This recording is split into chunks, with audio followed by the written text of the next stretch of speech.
Nitu মাহবুবের diary, লেখিকা ত্রিধানিকা, পর্ব ৮। দুপুরে অফিসে নিতু কিচ্ছু খেতে পারল না, গলা দিয়ে নামলই না। মন বারবার অন্য কিছু একটার জন্য অপেক্ষা করছিল। সেই অন্য কিছুটা কি? মাহবুবের আত্মসমর্পণ। বিকেলে বাড়ি ফিরে নিতুর মেজাজ আরও খারাপ হয়ে গেল। পলাশ, হিমেল ওরা সবাই এসেছে মাহবুবের সঙ্গে দেখা করবে বলে। রাতে গেট টুগেদার ডিনার। নিতু বলল সে এসবের কিছুতে নেই, সে যাবে না। ডিনারে যাবেই বা কেন? মাহবুব তো বলেনি। আফরোজা বারবার সাধলেন। নিতু বলল, মাথা ধরে আছে চাচি, খাবার দেখলেই বমি হয়ে যাবে। সালমা বললেন, ওসব মাথা ঘোরানো টুরানো কিচ্ছু না, সব ভং। একটা সুন্দর গেট টুগেদার, একটা কিছু না ঢুকালে তো কোনো শান্তি নেই। বাড়ির ছেলে বাড়িটাকে এক করে রাখছে, তোর তো চোখে সহ্য হচ্ছে না। মনের ভেতর সারাক্ষণ গুটি কাটাকাটি করছিস। শোভান সাহেব খুবই মিষ্টি করে বললেন, তুমি না গেলে আমাদের সবার খুব খারাপ লাগবে। নিতু শুধু বড় চাচার মন রাখতে বলল, আপনারা যান, আমি পরে জয়েন করছি আপনাদের সঙ্গে। মাহবুব অবশ্য একবারও নিতুকে কিছু বলল না, যেন কিছুই হয়নি নিতুর সঙ্গে। সবাই বেশ জমে ডিনারে চলে গেল। নিতু কিছুতেই ভেবে পেল না মানুষটা আসলে কি চায়। বাড়ির সবাইকে এত খুশি রাখছে, সবাইকে এত ভালোবাসছে, অথচ নিতুর সঙ্গে সব সময় অশান্তি করছে। আদর বলো, শাসন বলো, অশান্তি না করে যেন কিচ্ছু হয় না। ডিনারে নিতু গেল না, দরজা বন্ধ করে ঘরেই শুয়ে থাকলো। ডিনার থেকে ফিরেই মাহবুব প্রথম যে কথাটা বলল, খিদে পেয়ে আছে নিতু, ঘরে কিছু আছে খাবার? নিতু মুখ ফসকে ভয়াবহ একটা কথা বেরিয়ে যাচ্ছিল। নিজেকে সামলালো সে নিজে আজ সারাদিন কিচ্ছু খায়নি, ইনফ্যাক্ট খেতে পারেনি।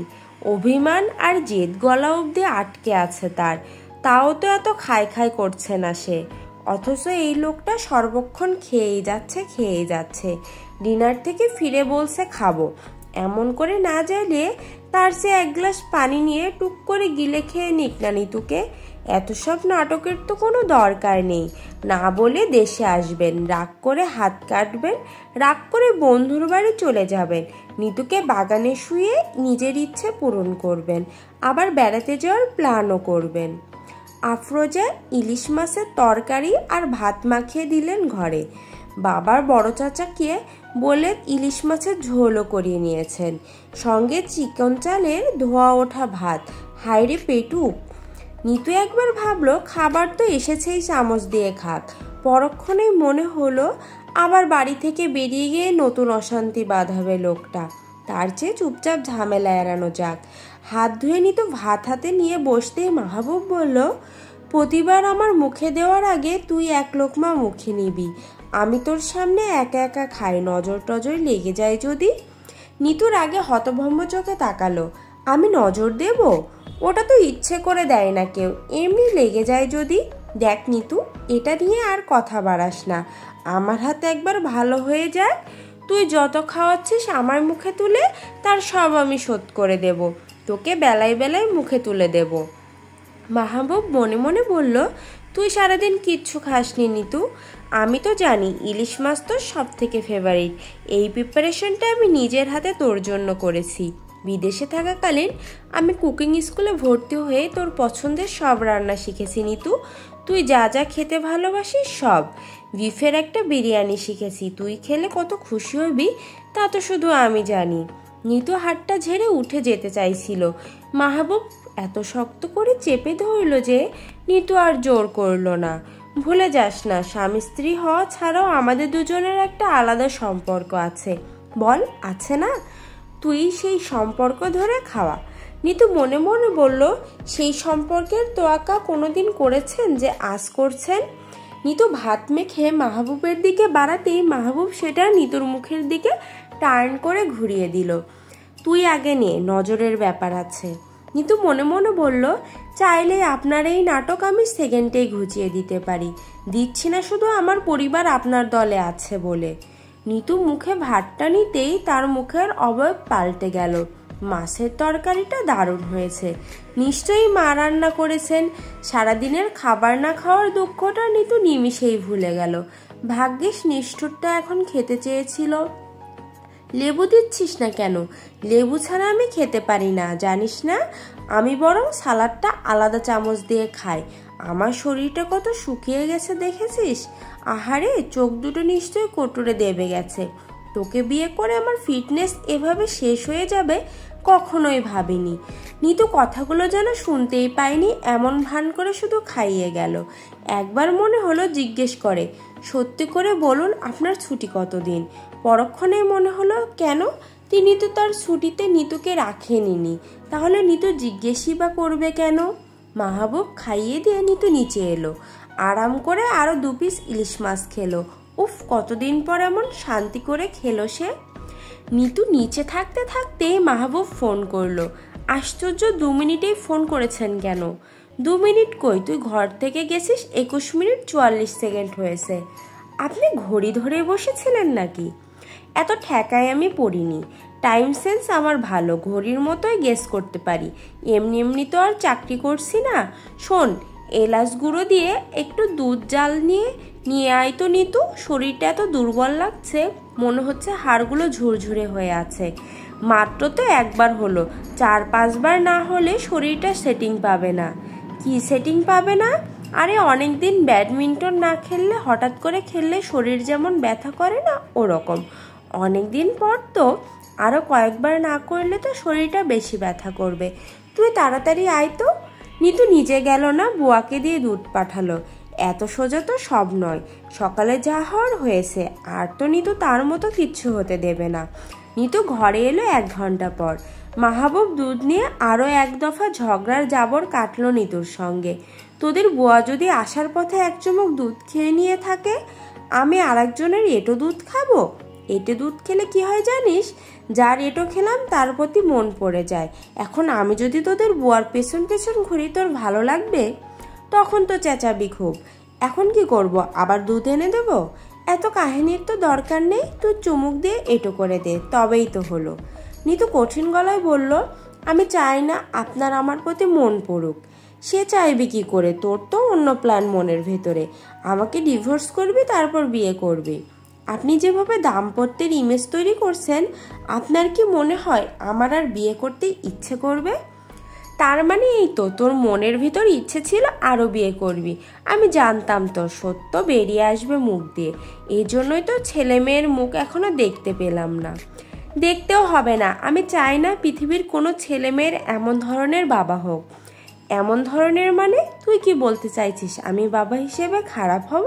আমি আজকের ডেট লিখে দিয়ে রাখ, তুই অন্তত তোর বাবার থেকে 1000 গুণ ভালো বাবা হব। লোকে আমায় দেখিয়ে বলবে বাবা হয় মাহবুবের মতো। ক্যান্ডি, আইসক্রিম সব কিছুতে আমার নাম লেগে যাবে। আমি আমার মেয়েকে শেখাবো কি করে স্বামীর মন রাখতে হয়, কি করে বর চাইবার আগেই বরের ইচ্ছে পূরণ করে ফেলতে হয়, কি করে বরের সামান্য জিনিসকে বড় করে অ্যাপ্রিসিয়েট করতে হয়। আপনার সঙ্গে আমার কথাবার্তা এখনকার মতো শেষ। আপনি দলবল নিয়ে কক্সবাজার ঘুরে আসুন, এরপর আমরা আলোচনায় বসবো। আপনার সঙ্গে একটা আলোচনায় বসা খুব দরকার। আরেকটা কথা, কক্সবাজার ট্যুরে আমারও যাওয়ার খুব ইচ্ছে ছিল। আমি দুঃখিত যে যেতে পারছি না, আমার জরুরি কাজ আছে। নিতু বালিশ টেনে পাশ ফিরে শুয়ে পড়ল। শুধু তাই নয়, সম্পূর্ণ আলাদা ব্ল্যাঙ্কেট মুড়িয়ে নিল নিজেকে। তার মানে স্পষ্ট নির্দেশনা, আপনি আমার সীমানায় নিষিদ্ধ। ব্যারিকেড পেরোলেই বিএসএফ গুলি করবে, মরে ভূত হয়ে যাবেন আপনি। মাহবুবের মনে হলো এই মুহূর্তে পৃথিবীতে তার মতো পড়ে থাকা অকেজো জিনিস আর নেই, একটাও নেই। আচ্ছা, বিয়ের আগের নিতুকে তো একটু ভয় করতো না মাহবুব, না ছুতে না বকতে। এখন নিজের করে পেয়েও এত ভয় কেন? ঝগড়ার টপিক পর্যন্ত সে নিতুর মুখের দিকে তাকালে ভুলে যায়। কোনো কথার জবাব যৌক্তিকভাবে দিতে পারে না। সব সময় সব কিছুতে নিতুর কাছে হেরে যাচ্ছে। শুধু হারলেও একটা কথা ছিল, এমন নাস্তানবুদ হচ্ছে যে মুখ দেখানোর উপায় থাকছে না। মনের এই দুর্বলতা তো আর যাই হোক, সে নিতুকে দেখাতে পারে না। মাহবুব উঠে বসলো, লাইট জ্বালালো। কোনো একটা ইঙ্গিতপূর্ণ গান বাজানো দরকার। এই চুপ করে থাকা অপমান মাহবুব আর নিতে পারছে না। এমন কি কোনো গান আছে সহজভাবে মনের কথা বুঝিয়ে দেবে? মাহবুব মাথা চুলকে গান মনে করার চেষ্টা করলো। কাজের চাপে গান তো কিছু শোনাই হয় না। মাহবুব রুবাকে মেসেজ করলো, কোনো গান জানিস যেটাই ভালোবাসার খারাপ ফলাফলের কথা বলা হয়েছে? বুঝতেই পারছিস আমি ইন জেনারেল বলছি। রুবা গানের লিস্ট পাঠালো। একটা গান মাহবুবের পছন্দ হলো খুব, কিছু কিছু মানুষের জীবনে ভালোবাসা চাওয়াটাই ভুল। আহারে, এই গান যেন তার জন্যই লেখা হয়েছে। গীতিকারকে সামনে পেলে মাহবুব হ্যান্ডশেক করে বলতো থ্যাংক ইউ। বেঁধেছিল যে এই বুকে ঘর, সেই তুলেছে বুক ভাঙা ঝড়। নিতু উঠে বসলো। আপনি কি আমাকে ঘুমোতে দেবেন না? কেন, আমি কি তোর চোখের পাতায় খুঁটি হয়ে দাঁড়িয়ে আছি নাকি? আমি তো আমার কাজ করছি, তুই ঘুমো না। আর বেশি প্রবলেম হলে বল, আমি হাসিবদের ওখানে চলে যাই। নিতু আবার কাত হয়ে শুয়ে পড়ল। মাহবুব গান বন্ধ করে দিল। আমার বউ গান জানে, অথচ আমায় দেখো বিদ্যুৎ খরচ করে গান বাজিয়ে শুনতে হচ্ছে। এদেশে কত গ্রামে মানুষ এখনো ইলেকট্রিসিটির জন্য কত কষ্ট করে, আর আমি দেশের সম্পদ নষ্ট করছি। অথচ আমাদের শেখানো হয়েছে 3R technique, reduce reduce reuse reduce. আমি তো রিডিউসটাই করতে পারছি না। নিতু মুখ ফিরিয়ে এবার মাহবুবের মুখোমুখি হলো। হাতের পিঠে গাল রেখে শান্ত স্বরে বলল, আপনাকে আমি কোনোদিন গান শোনাবো না। ঘ্যান ঘ্যান করে লাভ নেই। আমি কি তোর গান শোনবার জন্য মরে যাচ্ছি নাকি? আমি তো ইলেকট্রিসিটি নষ্ট হচ্ছে বলে এক্সাম্পলটা দিলাম। দেশের জন্য প্রাণ দেব শপথ করলাম, অথচ দেশের সামান্য ইলেকট্রিসিটি বাঁচাতে পারছি না। তোদের বাড়িতে বিয়ে করার আগে আমার বোঝা উচিত ছিল কারো মধ্যে কোনো দেশপ্রেম নেই। এই দেশ যে রক্তে কেনা, এই বাড়ির কেউ বোঝেই না। বুঝলে কি আর মেয়েকে দেশের সম্পদ নষ্ট করার শিক্ষা দেয়? নিতু মাহবুবের কথার একটারও জবাব দিল না। ইদানিং বড় হয়রান হয় সে। মানুষটা এত কথা বলতে পারে, তার তো গলার স্বরেও কুলো নাও এত জবাব। নিতু নিজেই উঠে গানটা প্লে করলো। এই গানটা এখন তারও শুনতে ইচ্ছে করছে। যে আশা ছিল স্বপ্নে আমার, সত্যি হয়ে উঠল না আর। মাঝরাতে মাহবুব ঘনিষ্ঠ হয়ে শুলো নিতুর। নিজের বালিশটা সরিয়ে নিতুর বালিশে মাথা রাখলো। নিতু সরে যাওয়ার আগে মাহবুব হাত পেঁচিয়ে ধরল নিতুর গলা। ফিসফিস করে বলল, একদম পেইন দিবি না। কি চাস, তোর এই শরীর দেখে দেখে শুকনো ঢোক গিলতে গিলতে গলা শুকিয়ে মরে যায়? ওহো। মাহবুব ডান হাতে গাল চেপে ধরল নিতুর। চোখের দিকে সোজা তাকিয়ে রইল অনেকক্ষণ। সবসময় ঝগড়া বাঁধিয়ে রাখছিস, সবসময় দূরে সরিয়ে রাখছিস, কেন বলতো? আদর কি ঠিক করে করতে পারি না আমি? না হলে বলবি, দেখিয়ে দিবি। তোর যেমন করে ভালো লাগে তেমন করে করব। তুই তো আমায় ইচ্ছে মতো বলতে পারিস তো। তুই চাইলে আমি ওটাও করব। তুই যে 2-3 যেটা, স্টপ ইট। কে চেয়েছে আপনার 2-3? একবার করলে তো রোজ পায়ে ধরে বসে থাকবি আমার। আমি জানি না ভেবেছিস তোর কিসে ভালো লাগবে? নিতু কঠিন স্বরে বলল, আপনার কোনো কিছুই আমার ভালো লাগে না, দেখি সরুন। নিতু সরবার চেষ্টা করতে মাহবুব চুমু খেলো নিতুর ঠোঁটে। সেটি পৃথিবীর সবথেকে ধ্বংসাত্মক চুমু। নিতু একটুও টলল না তাতে। মানুষটা এসেই সব নিজের মতো করছে। ঝগড়াও নিজে বাঁধিয়েছে, আদরও নিজে। আর এখন এত সহজেই মিটে যাবে? মোটেও না। নিতু অনেক নুইয়েছে তার কাছে, আর নয়। মাহবুবের হাতটা অন্তর্বাসের স্ট্রিপটা টানতেই নিতু ধমকে উঠল। হাত সরান, আপনাকে বলা ছিল আমার পারমিশন ছাড়া কখনোই আপনি বিশেষ আদর করবেন না। আপনি শর্ত ভঙ্গ করেছেন সকালে। মাহবুব শুনল না। নিতুর শাড়ির বেশিরভাগটাই টেনে খুলে ফেলল। একটা হাত অনায়াসে চলে গেল নিতুর সব গোপনের ধারে। আরেকটু অবাধ্য হওয়ার আগে নিতু ধুম ঘুষি বসিয়ে দিল মাহবুবের পেটে। বলেছি তো পারমিশন ছাড়া কিচ্ছু হবে না। Commitment is always a commitment. এখন বলছি তো পারমিশন দে। এখন হবে না, আমি দিলাম না পারমিশন। কি চাস তুই? তোর পারমিশনের জন্য অপেক্ষা করতে করতে আমি মরে যাই, তাই না? তোর নিজের তো কোনো হেলদোল নেই। তোর কি সারাদিন ডাবল সিলেবাস পড়ে আমায় ঘুরতে হয় যখন তখন? আমার অবস্থা খারাপ হয়ে যাচ্ছে। মাহবুব গলার স্বর মিনমিনিতে নিয়ে এলো। তুই ধরে নে না, আমাদের মনের ঝগড়া মেটেনি। আমাদের শরীর শুধু এক হচ্ছে, শরীরের নামও বদলে নে। তুই মনে মনে ধরে নে। মাহবুব আর নিতু এসব করছে না। এসব অনস্ক্রিন রোমান্স হচ্ছে। ধানুষ আর সামান্তা করছে। আপনি ধানুষ? তুইও তো সামান্তা নোস। তুই তো জানিস সামান্তার পুরোটা তো তোর ওই একটা বিশেষ দাগের কাছে কিচ্ছু না। এত আদর ওখানে। নিতু রে, তুই শুধু একটু ভেবে নে, মন যখন এত বিরোধিতা করছে, মনের বিরোধ জিয়ে রাখছিস তুই, শরীরটা শুধু আমার সঙ্গে মিশছে। তার মানে আপনি বলতে চাইছেন শরীরের এক হওয়ার জন্য মনের সাই লাগে না? তুই এত সাই দেখাচ্ছিস কেন বলতো? তোর তো কিচ্ছু করতে হচ্ছে না, শুধু একটু চুপ করে থাক না তুই। এবার আমি তোকে নতুন সব আদর করব। আমি আপনার আদর চাই না। মাহবুব জড়িয়ে ধরল নিতুকে, মনে মনে তার দারুণ অসহায়ত্ববোধ। নিতু চুপ করে কিছুক্ষণ নড়ল না, একটু পরই টের পেল মাহবুব কাঁদছে। বেশ ভালো সেই কান্নার তোর। নিতু পিঠে হাত বোলাতে গিয়েও থেমে গেল। কাঁদলে কাঁদুক, মানুষটা তো তাকে কম কাঁদায়নি।